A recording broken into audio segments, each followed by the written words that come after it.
We got that other truck done yesterday, so we pulled that out today, and then we grabbed the Blue Western Star that is sitting down there. This one's got a decent amount of work in here. It's going to be in here for a little while. We got to work on the power steering pump, which is leaking. We got to drain all the diesel. I got the diesel, I think, all out of it right now. It's in this little transfer tank, and that's because when my sister-in-law was driving it, or not driving it, but filling it up last year, she forgot to put the fuel cap on right here, and kind of got some grass in the fuel system right there, so it's starting to stutter for fuel. We ran it for the end of the fall. It's just every now and then it would kind of plug it up a little bit and it would start stuttering, but hopefully we can get that all drained out. We'll change all the fuel filters. Maybe some lines have a little bit of grass in them we'll have to blow out, and then that'll be done. Working on the white truck right here. We noticed the front left seal was leaking, so we're getting new bearings, new seal, and the new brake drums since it leaked all over them, and those are shot. We could clean them, but we're just gonna get new ones since they're pretty wore out. And then we're going through greasing it all, Philip is. Then we realized this cap right here is leaking. You can't really see, it's dark. So we're gonna take that cap off, reseal it up. Hopefully that stops leaking. If not, we'll have to get a new cap. And then that should be it for this truck, hopefully. We had an air leak we did yesterday on it. All right, so Christoph, he was over here working on the power steering. He got the O-ring out right here that was leaking. That got smashed, and then we realized that the oil wasn't just running down the hose like we thought coming down here. Is actually the oil for the power steering tank was also had a crack in it on the bottom, so we got to replace that. And then I got the diesel tank off, but I got it all cleaned out earlier. But we have to get new strappings that go on the bottom right here that ride on these two railings. They're kind of wore out, and just gonna put new ones on it so that the tank don't turn, because it was turning because there was rust built up right here, kind of smashed it all out. It's on the ground, and every time you hit a bump it would kind of just turn the tank a little bit. So we'll have that nice and tight, and we'll fix that problem too while we're at it. All right. Now we got this tank off. I noticed that this bracket is shot, completely rotted out, and it's cracked. So we'll have to get a new one of those on Monday also, for the other parts that we're ordering. So now we got the tanks off. We noticed that the transmission is covered in we thought oil, but it's actually diesel. And that's because this T that Chris was working on is leaking diesel from both sides. It's all loose, so we're gonna take it all out and see what's loose on it and replace it.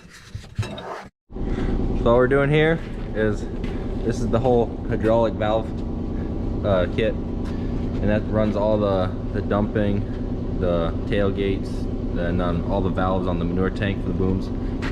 And we're gonna switch these cable levers that are right here, and we're gonna hope to switch it over to an air system, and I'm gonna show you it's on our other truck, and it's gonna be a lot more convenient in the cab.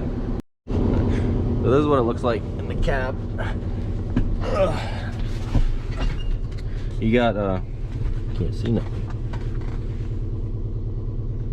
So you got these levers right here. That's what's running all the dumping, the tailgate, the manure pump, and these two run your boom swing for the nursing kit. And we're gonna switch it over to air valves. And the main reason we don't like these is because they don't hold in place.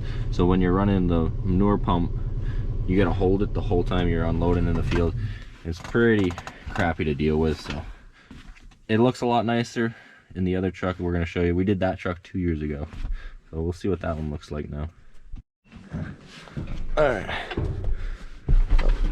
so we did this truck 2 years ago, and we did this I guess air valve system. When you do these, you push them and they hold. So when you're running the tanks or picking the box up and stuff, you just flick it, and once it's all the way up, you just bring it back to the middle. A lot more convenient. We can set it higher because you're not restricted by the height of the cable. It's all going to be air lines and be more nice to use. So he's taking these valves off, and they're all Allen wrenches. These little bolts right there. And a couple of them, they're so old on there that they stripped when he tried taking them off. So he uses the star bits right here. These little things. He smashes them in there with a hammer. The ones that are just a little bigger than the Allen wrenches. And that normally takes them right out.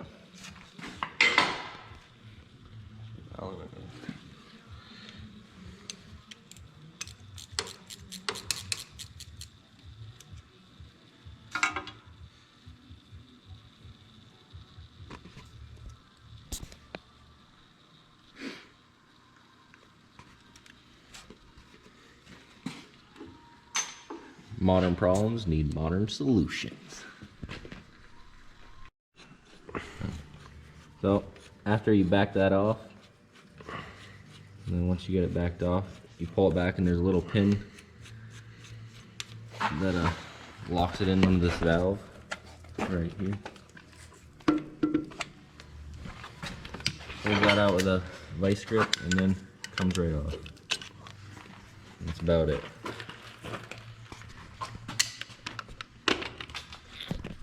It's going? Yeah. Yeah, she's in.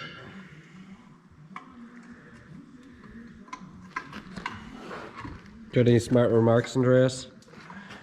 Yeah, she's tight. Don't.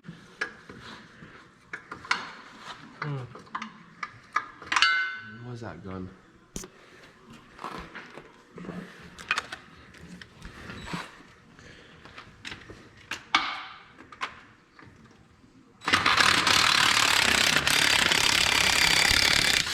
Yeah, good to go.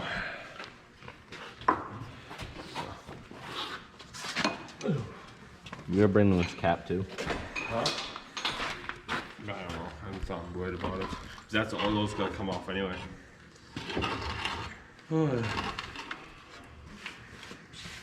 She's off. So the last reason that we're switching the valve kit over is we noticed underneath here where the cables go up, they got ran too close to the exhaust and they're kind of melting.